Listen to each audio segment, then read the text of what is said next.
What's up, everyone? Welcome into the Ortho Arizona Recruiting Roundup. I'm Claudia Collins alongside Cody Cameron. And today we're highlighting four players from the rising senior class that we are looking forward to seeing this fall. We're kind of jumping all around the state. I say let's start over at Queen Creek High School, where Jerron Lyles is a defensive back and wide receiver there, can do a little bit on both sides of the ball. Someone that Cody Cameron put on my radar, and so did the head coach for the Bulldogs. He was super impressive last season, but as you said, this upcoming year is going to be his breakout year. At least that's what Queen Creek is expecting out of him. In late February, he got an offer from Arizona. He's got an offer from New Mexico. So eyes are on him. We expect even more as a senior. Yeah, I think he's going to be really good. And like you kind of mentioned, Claudia, he can do a little bit of everything on both the defense and offensive side of the football. Last year, he was a star in the secondary for the Bulldogs. He's a tough kid. He matches the frame, explosive on the track. And just seeing all these coaches that have already seen him on campus, like a BYU, he's attended a couple ASU football practices. He's went up to NAU. I think the dominoes are going to continue to fall for Jerron Lyles because of that athleticism. Puts a little bit more tape together to his senior year, showing some more violence in the way he tackles. I think Jerron Lyles is going to be a big time Division I prospect in the state of Arizona. Another one we have to talk about in this conversation, if we're talking about guys you got to look out for in this senior class, over at Cactus Shadows, the quarterback Donovan Dixon. This is a plug also for Bleacher Talk because Eliav recently went out. So if you're going and wanting to see more on Donovan Dixon, we'll have a long form version of that on Bleacher Talk. He's got a couple really solid offers already: Utah, NAU, Air Force, Army West Point. Great offers. And I think coaches are definitely going to be going out of their way to put eyes on him. Yeah, we always have great quarterbacks in the state, right? Arizona, that's QBU. I think this is the best dual threat quarterback in the state of Arizona. I watched him play in person last year against Higley, and he lit it up. His arm strength is really, really good. He is so fast, Claudia, and I just think he dissects things so well. He's a veteran leader for that Cactus Shadows team. He runs that offense very, very efficiently. And so when you see these programs like an Army and Air Force, yes, those schools recruit talent and film, but you also got to be a really good leader to get that. And he visited Colorado Springs in the spring and the summer. And there's a lot of coaches that have come out to see this kid because a lot of people were talking about this kid. He's a top talent in the state of Arizona for sure. All right, Cody, we're going to have to tag team and go out and watch him this season. I'm putting that Absolutely. on my schedule right now.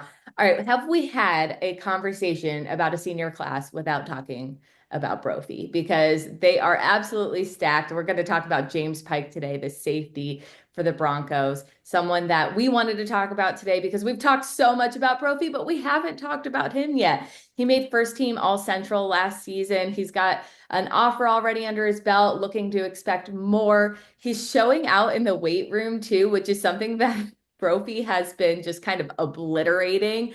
And, he's recently had a 275-pound power clean that he's posting. He had a PR on his bench press the same day. Just honestly fun for me to see because that's really what builds this teammanship and sportsmanship. But tell me about him on the field. Yeah, he is a beast. I mean, really, and he's such a versatile player where they kind of move him around and in bunches there. And that first team all league accolade that he received, he was a flex utility player defensively, meaning he does so much for the Broncos on that defensive side of the ball. And yes, granted, we talk about Brophy a lot because they have so much talent. They're so well coached by Jason Jewell. James Pike is a name that the state needs to know because I just watching his film and what he's able to do as a junior in that tape. Now that he's a senior, I think everything's just going to be doubled. I mean, the way he tackles and the way he can cover, and once again, the intelligence part of playing all those different positions and all those different factors that go into playing all those different positions, he's really, really talented. And I think as we head into this season, James Pike is a name on the defensive side of the ball that you have to know. All right, let's move down to Casa Grande for the tight end, Avion Williams. Number one tight end in Arizona, but also a two-way player. Got a couple of those that we're talking about today. He has offers from ASU, U of A, Oregon. He also plays basketball, so we know the athleticism is there because he's well-rounded on the football field. He can hit the court. He's getting recruited, though, more on defense. So tell me about his recruitment. Yeah, I think a lot of coaches like length at that edge rusher. You hear it all the time, right? We see it from a lot of these power four coaching staffs go, hey, we want to be long and we want to be violent on the defensive side of the football. And as a tight end, yes, Avion he's very athletic. He can go up and grab the ball. He high points the ball really well. He moves really well. But I think with a lot of these coaching staffs that have come in the spring and the summer, a Sac State and a Kansas State, they want the length. And let's be honest, I'm a defensive guy, Claudia. And when I talk to these coaches and everything, they want their best athletes on the defensive side of the ball. So when you look at that athleticism, it can translate to the defensive line, especially that end tech, whether that's a 7 tech or a 9 tech, and whether he's in a 3 point stance or a 2 point stance. I think Avion has shown he can do both, but they like that length. They love the frame where he's just able to attack the tackle and create havoc in the backfield. Avion Williams, all those offers you mentioned, his recruiting just has blown up since his freshman year, his sophomore year. Showing Casa Grande some love here. I love their head coach, Coach Luna. He does such a great job there, and he's got a ton of good prospects. Avion Williams is a top prospect in this 2026 class. That does it for this edition of the Ortho Arizona Recruiting Roundup. For more recruiting news, head to sports360az.com.